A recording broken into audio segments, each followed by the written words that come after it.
बहुत से लोग हमसे पूछते हैं कि हम गायत्री मंत्र का जप कर रहे हैं, हमें उसका लाभ क्यों नहीं मिल रहा है, और नहीं तो बल्कि नुकसान ही हो रहा है। ऐसा क्यों है? अगर हम यह देखें तो इस जीवन में अगर हमारे अनुकूल कोई चीज़ हो जाता है तो वह है लाभ, और वह हमारे अनुकूल अगर नहीं हो रहा है तो वह है नुकसान। हम हमेशा यह चाहते हैं कि हमारे मनोनुकूल चीज़ें हों। अगर मन के विपरीत चीज़ें हैं तो इसका मतलब है कि हमारा नुकसान हो रहा है। लेकिन जब यही जीवन हम ईश्वर के अधीन जब कर देते हैं तो ईश्वर को यह पता होता है कि आज इसको जिस चीज़ में तकलीफ़ है, कल को यही चीज़ इसको सुख देगी। जैसे बच्चे होते हैं, बच्चे आज तकलीफ़ उठा करके पढ़ाई करते हैं, रात रात भर जगेंगे, पढ़ाई करेंगे, कम खाएंगे, भूखे पेट रहेंगे, अपनी इच्छाओं को मारेंगे, तभी तो पढ़ पाएंगे, तभी तो तेज बनेंगे वो। लेकिन आने वाले समय में वो खुद भी सुखी होंगे और उनके परिश्रम से उनके माँ बाप, पड़ोसी, दोस्त, मित्र, समाज, राष्ट्र, सारे लोग सुखी होते हैं। तो परमात्मा को, ईश्वर को, गायत्री माता को सब पता होता है कि कौन सी चीज़ में इसका लाभ है और कौन सी चीज़ में इसका नुकसान है। लेकिन मानवीय बुद्धि हमारी, धैर्य कम है हम लोगों का, प्रतीक्षा कर नहीं सकते, तो हम तत्काल की चीज़ों को सोच करके ही खाली आकलन करते हैं कि ऐसा नहीं हो रहा है, हमारा नुकसान हो रहा है, ऐसा ऐसा होता है तो हमें लाभ होता है। आइए कहानी के माध्यम से नुकसान क्यों होता है हमारा और लाभ हमें कैसे हो सकता है, एक कहानी के माध्यम से इसको समझने का प्रयास करते हैं। एक महात्मा जी थे, तो महात्मा जी भिक्षा मांग मांग करके अपना पेट भरा करते, अपना गुजारा किया करते, और सिर्फ एक ही घर से भिक्षा लेते और चाहे जितना मिल जाता उसी से ही वह अपना निर्वाह किया करते। उनके अंदर किसी भी तरह का लालच, उनके अंदर किसी भी तरह का लालच नहीं था कि उनको इस तरह की कोई विशेष चीज़ मिल जाए।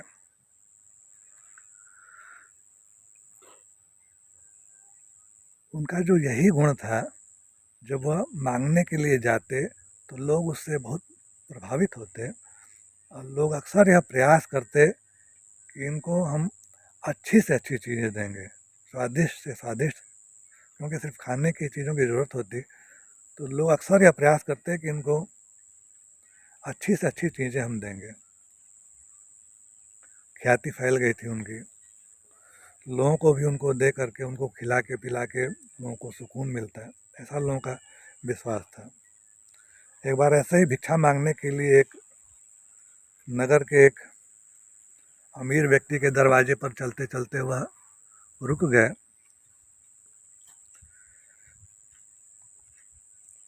लोगों को भी जब यह पता चलता कि इधर से वह महात्मा जी गुजर रहे हैं तो लोग भी तत्काल अच्छी अच्छी चीज़ों की व्यवस्था करने का प्रयास करते और उनके पात्र में बढ़िया बढ़िया चीज़ें वो देने का प्रयास करते।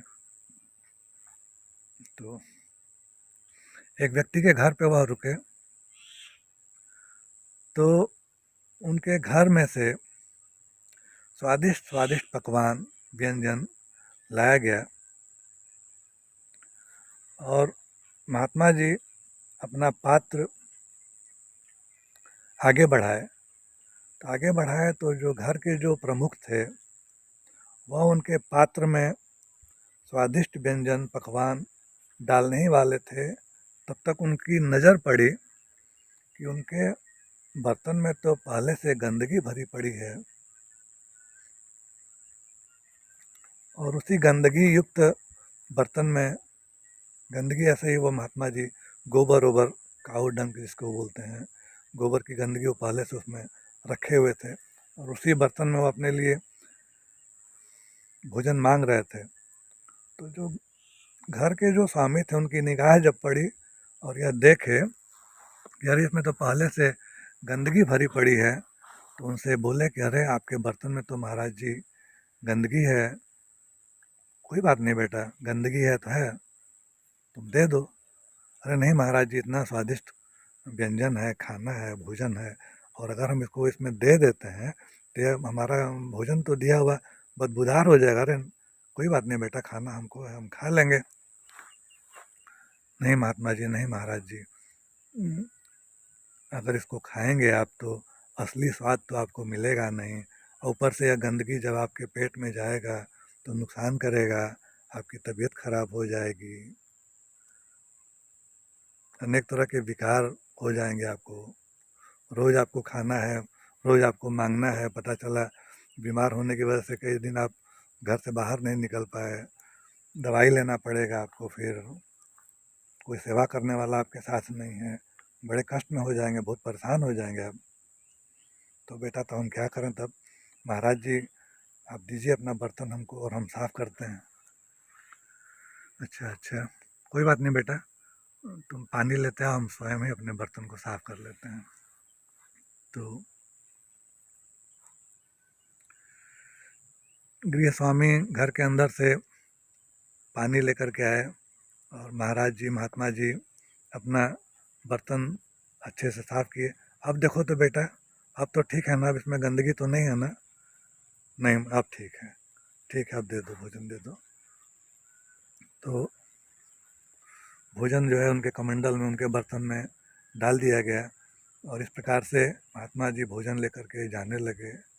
अरे महात्मा जी थोड़ा रुकिए तो। हाँ बेटा बताओ। अरे हम लोगों का कितना भाग्य है कि आप जो है हम लोगों के घर आए और हम लोगों का भोजन स्वीकार किए, हम लोगों की आतिथ्य स्वीकार किए, थोड़ा हम लोग को सपरिवार आशीर्वाद तो देते जाइए। इतना सुनना था कि महात्मा जी तेज कदमों से अपना भोजन लेकर के और तेज कदमों से जाने लगे। अरे महात्मा जी रुकिए तो, रुकिए तो। घर के संपूर्ण लोग इस प्रकार से उनको रोक लिए, घेर के खड़े हो गए। महात्मा जी हम लोगों से क्या गलती हो गई, आप आशीर्वाद क्यों नहीं दे रहे हैं? महात्मा जी बोले कि बेटा, जब हमारा पात्र गंदा था तो तुम लोग अपना बनाया हुआ भोजन इस पात्र में नहीं डाले कि अगर आप खाएंगे तो आपकी तबीयत खराब हो जाएगी, भोजन का स्वाद नहीं मिलेगा और आपको हॉस्पिटल जाना पड़ेगा, कष्ट झेलना पड़ेगा, रोज़ आपको मांगना है, खाना है, आप जो है किसी के अधीन हो जाएंगे। तो बेटा इसी तरह से तुम लोग को जो भगवान रूपी जो शरीर मिला है, और अगर तुम लोग उसमें हमारा आशीर्वाद उसमें डालोगे या हमसे कोई मंत्र पूछोगे कि हम कौन सा मंत्र का जप कर रहे हैं, तो वह लाभ नहीं करेगा और नहीं तो उल्टे वह नुकसान करने लगेगा तुम लोगों।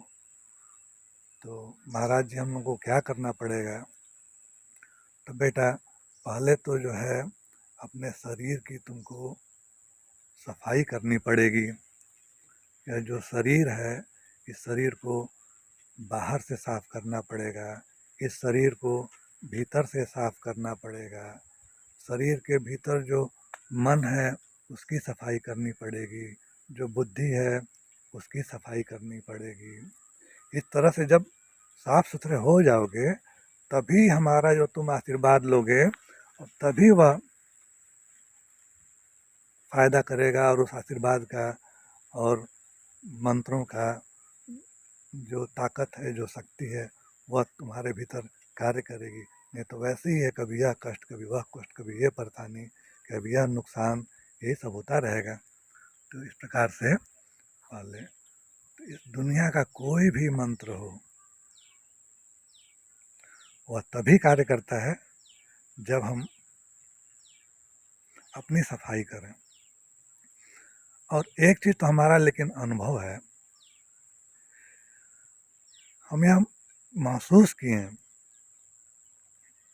कई बार ऐसा होता है कि हम अपने जीवन में आलसी हो जाते हैं। जब आलसी हो जाते हैं तो ढंग से नहाएंगे नहीं, अपने कपड़ों को ढंग से साफ नहीं करेंगे। कई बार ऐसा होता है कि